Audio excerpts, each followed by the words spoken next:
Hi, I listen to a lot of music, and ever since the start of the first lockdown in 2020, I've been recording every single album that I've listened to within that time up until recently, because I lost it.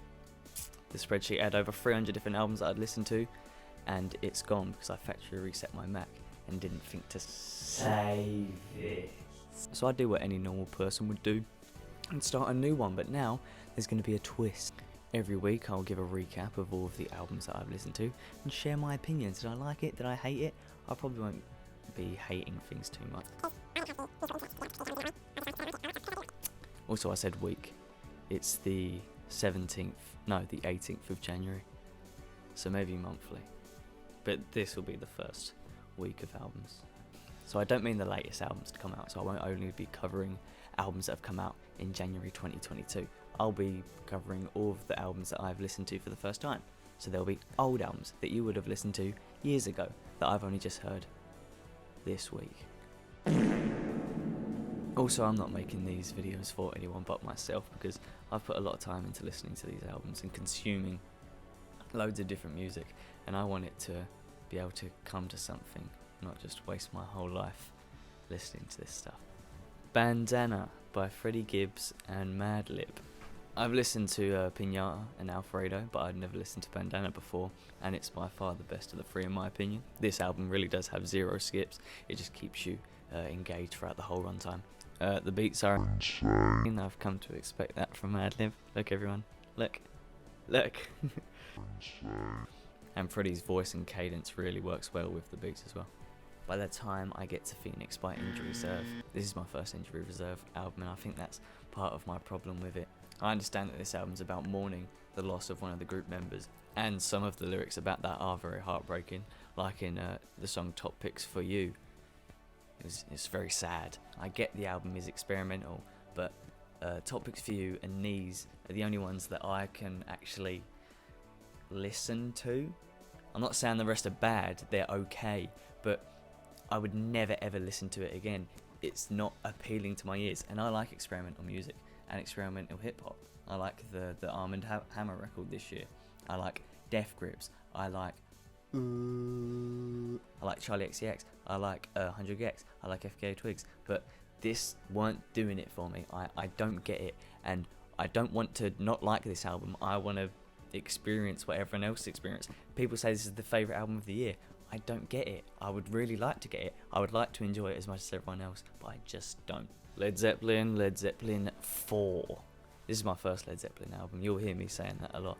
I'm trying out a lot of new artists. Is it bad that Led Zeppelin 4 is my first album? Should I be listening to them in order? It's like starting off with Ice Age 4 and not watching the ones before, getting the Law and Sid the Sloth and Uncle Fungus and everyone. No? And not to be controversial or anything, but if this is how most of Led Zeppelin's discography is, I don't think I want to dive any further into it. And if that weren't controversial enough, I didn't like Stairway to Heaven. I don't get the hype. It's long. I'm bored. Favourite tracks: Rock and Roll, Misty Mountaintop, and Going to California. Is that what it's called? The one that has California in the title. I like that. Oh, I liked 3 out of like the 8 songs. That's good. Glow On by Turnstile. This is my first ever Turnstile album, and I really enjoyed it. It's just jam-packed with like 2-minute hardcore bangers. But it's not just hardcore punk all the way through. It diversifies itself with songs like Alien Love Call and New Heart Design. I haven't got much to say about this album. It's very good, and you should listen to it. My favourite tracks were, let's see if I can remember them, Blackout, Dance Off, Endless, and, okay, to round off the first week, Shallow Tides by Silverleaf. I'm very excited to talk about this one because it's really good. I found this band through a TikTok, not even an advertised TikTok. It was just by chance I stumbled across it, and it said, check out our new EP, Shallow Tide. What I was thinking was, this is going to be rubbish. So I gave it a listen, and I couldn't be more wrong. It's a very enjoyable experience. I thoroughly enjoyed listening to it. My favourite tracks are Hypersomnia and, by far the best, Nuclear Family. Very good. I don't know if anyone is going to be watching this, but if someone is, stream Silverleaf, stream Shallow Tides, please. Thank you very much. Capri Songs by FKA Twigs. I'm a fan of FKA Twigs. I've listened to all of her stuff she's released before, and I think this is an improvement of her last record. I don't necessarily think it's better. I think it's a little bit more accessible to a mainstream audience. I feel like the sound she went with on her last record just wasn't for me. And like I said, it's not accessible to a mainstream audience. And although I did enjoy it more, I feel like this album really lacked the big singles that the last record have. Sorry, I'm blanking on the name. Because I believe Cellophane was really big last time. And she even got the Future feature. And yeah, Capri Songs has Tears in the Club, which I thought was very mediocre. I don't think The Weeknd's all that great. So yeah, one of my criticisms that I would have is that it doesn't have that big single. Although I did talk about The Weeknd, the features on this album are quite good though. Daniel Caesar, Georgia Smith, and even surprisingly Unknown T, who pops up on a drill track, which was very surprising, but I didn't think it was out of place at all. I thought it fit quite well, as Twigs embraces the British culture a little bit more. Favourite tracks are Meta Angel. Well, if I can't remember them, then they can't be my favourite tracks. So yeah, my favourite track is Meta Angel. Dawn FM by The Weeknd. I'd say I wouldn't call it mediocre. I would call it above average. And overall, it's a very fun album. But if you had a gun to my head right now and asked me to name 5 tracks, I couldn't. And I think that's pretty bad, considering The Weeknd is one of the biggest artists in the world right now. I'll try it now. Gasoline, Out of Time, Take My Breath, and the only reason I can remember those is because I read it off my notes before. And I get it's a concept album, but I find it so difficult to differentiate the songs. They just all sound so familiar. But like I said before, Out of Time, Take My Breath, Gasoline are my favourite tracks. It's okay, innit? Lemontopia by Dev Lemons. This is very niche because Dev Lemons is a TikToker / YouTuber that I found about a year and a half ago. And I'd enjoyed her singles that she's released recently, like Guessing Games and Don't You See the Time, and One Whole Me, which released a couple of days ago. So I wanted to see the predecessors of these tracks. I've been trying to say predecessors for a while now. There's only 4 tracks. It's an EP, it's not an album.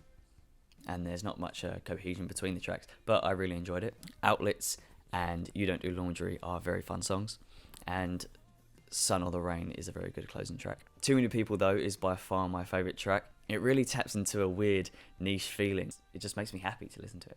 Cavalcade by Black Midi. This is my first ever Black Midi album, and I really enjoyed it. If I was to use one word to describe it, I would say it was very chaotic. That's not one word. But in and amongst all of that chaos, they've managed to incorporate loads of different elements to find beauty within that chaos, which I think is a very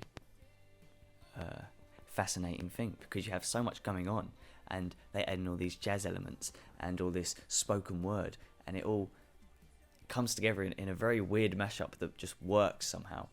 Like I said before, I really liked the jazz elements, especially the drums. My favourite tracks were Diamond Stuff and Dethroned. Jubilee by Japanese Breakfast. This album is so fucking good. I have no words for it. I literally cannot describe what is good about it. Well, I can, and I can't. It's very hard. It's so good. All I can do is to beg everyone to please listen to this, because it is so fucking good. My favourite tracks, Savage Good Boy, Paprika, and Slide Tackle. So good. Please listen. Sick by Earl Sweatshirt. Didn't like it. I think this was a very mediocre follow-up to Some Rap Songs, which I believe is Earl at his peak. Nothing from that album has clicked or stayed in my head at all. It was just a blur. I've listened to it again. It's very easy to listen to again. It's only 25 minutes long, and I still don't like it. There's nothing about it that makes me want to go back to it, even though I forced myself to. But yeah, it didn't grab me by my big fat juicy nuts like Some Rap Songs did.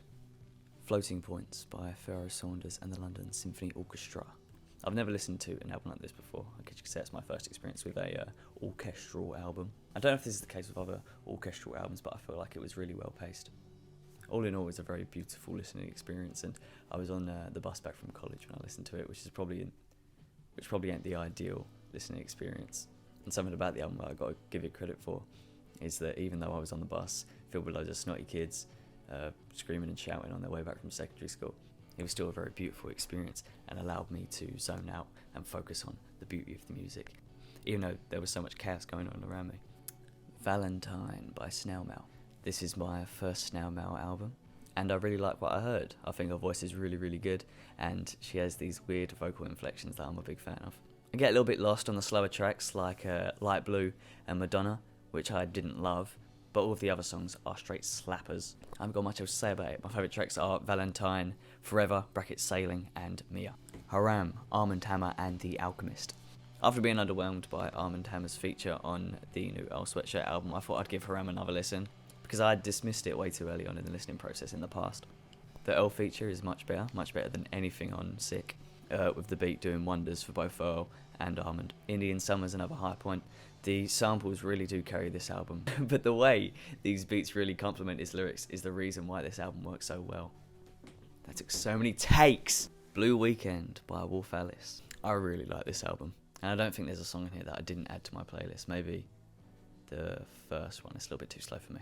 But this album does really well to diversify itself. It has some slower, dreamy cuts, which I really enjoy, as well as some hardcore bangers, like Play the Greatest Hits. I think everyone should listen to this album. It's very, very good. My favourite tracks are Lipstick on the Glass, Smile, and Safe from Heartbreak. Sawayama by Runa Sawayama. Just like the Japanese Breakfast record, I don't feel worthy of trying to talk about how good this album is. Please, I encourage everyone to go and listen to it.